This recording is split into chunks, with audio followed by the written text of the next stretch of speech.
saat Bapak berbicara. Mas Anies, anggaran pertahanan belum ideal. Tadi saya sampaikan kita perlu 1-2% dari PDB. Sekarang masih 0,78%. Ini data. Untuk alutsista masih harus ngutang dan utang kita di 2023 naik dari 20,7 miliar dolar menjadi 25 miliar dolar. Padahal target Renstra kita, perlu saya panjangkan, rencana strategis ya. Minimum essential force di 2024 tidak tercapai kira-kira. Karena sekarang hanya 65,49% dari target. Kira-kira menjadi pertanyaan saya nih Mas Anies. Apa solusi ekonomi pertahanannya untuk kita bisa mengejar ketertinggalan dan kemudian menyelesaikan persoalan-persoalan itu agar pertahanan kita menjadi strong? Terima kasih Pak Anjar. Jadi terkait dengan anggaran pertahanan, seperti tadi disampaikan kita masih di bawah. Kalau tadi disebutkan 0,78, kami memandang memang perlu sampai dengan 1-1,5% yang kita butuhkan.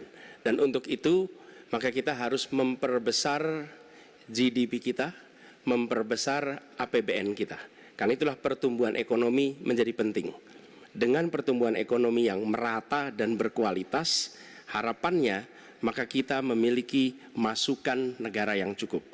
Kemudian yang kedua, tadi terkait dengan hutang.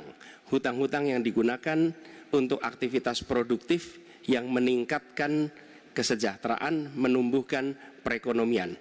Itu juga salah satu cara untuk memperbesar APBN kita dengan adanya pendapatan ini. Yang ketiga adalah bagaimana pajak kita diperluas basisnya, ditingkatkan efektivitasnya, lagi-lagi untuk meningkatkan.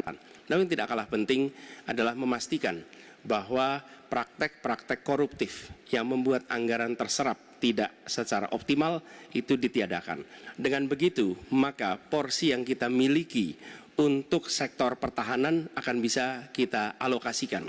Tanpa kita memiliki anggaran yang cukup, maka alokasi di sini menjadi berat. Dan bila kita melakukan pembelanjaan, maka kami membayangkan justru menggunakan kekuatan sendiri. Kalaupun ada dalam bentuk hutang, maka itu satu paket dengan belanja senjatanya, belanja alutsistanya, sehingga itu menjadi satu kesatuan. Dan meniadakan praktek-praktek middleman di dalam penyelenggaraan alutsista, seperti peraturan perundangan yang mengharuskan itu G2G atau langsung dengan korporasi yang membuatnya. Jadi kami melihat dengan cara seperti itu, meningkatkan alokasi itu satu hal, mengefisienkan itu hal berikutnya yang harus kita kerjakan. Terima kasih. Baik. Ya, ternyata jawaban saya dapat bonus. Sebenarnya saya ingin membahas yang soal pertahanan dan alutsistanya. Tapi oke, saya kira terima kasih atas jawabannya. Saya ingin menyatakan dengan jelas, maka pertumbuhan ekonomi 7% wajib. Alokasi 1-2% PDB menurut saya menjadi keharusan agar kuat. Dan belanja alutsista kita ini harus jadi investasi pertahanan kita. Tanknya dibuat di Pindad, helinya di PT DI, fregatnya ada di PT PAL, sibernya ada di PT LEN. Maka kalau kemudian itu bisa kita optimalkan betul-betul, rasa-rasanya apa yang ingin kita capai dari minimum essential forces-nya akan tercapai. Kalau kita lihat di 2024 yang rasa-rasanya agak berat bisa dicapai, maka saya khawatir makin mundur, tidak ajak dalam perencanaan, ini menyulitkan. Dan kita perlu garda samudra untuk mengawal Indonesia dan pertahanan sakti 5.0. Waktu habis, terima kasih Pak Ganjar. Kami 1 menit, silahkan. Ya, pemanfaatan atas sumber daya lokal itu penting, perlu kita teruskan. Dan kita perlu memanfaatkan juga, memastikan bahwa tenaga-tenaga dalam negeri untuk bidang pertahanan itu diinvestasikan secara serius. Pembahasan mengenai investasi sumber daya manusia ini kunci. Kita perlu mengirimkan lebih banyak lagi generasi baru untuk ilmu-ilmu alutsista. Sehingga ke depannya penyelenggaraan alutsista domestik bisa berkembang. Itu satu hal dalam jangka panjang. Nah, karena itu saya sepahaman tentang pentingnya dalam negeri. Tapi tidak kalah penting ketika kita berbicara tentang memastikan bahwa belanja alutsista itu bersih, tidak melibatkan korporasi-korporasi yang punya masalah dengan korupsi.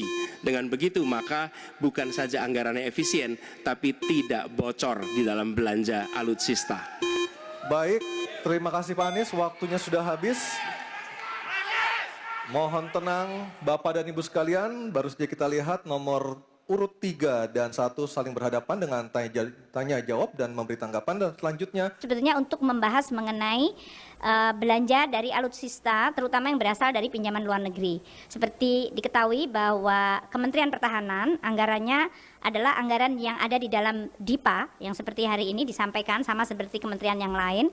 Namun untuk Kemenhan ini ada alokasi yang cukup signifikan yaitu dari pinjaman luar negeri.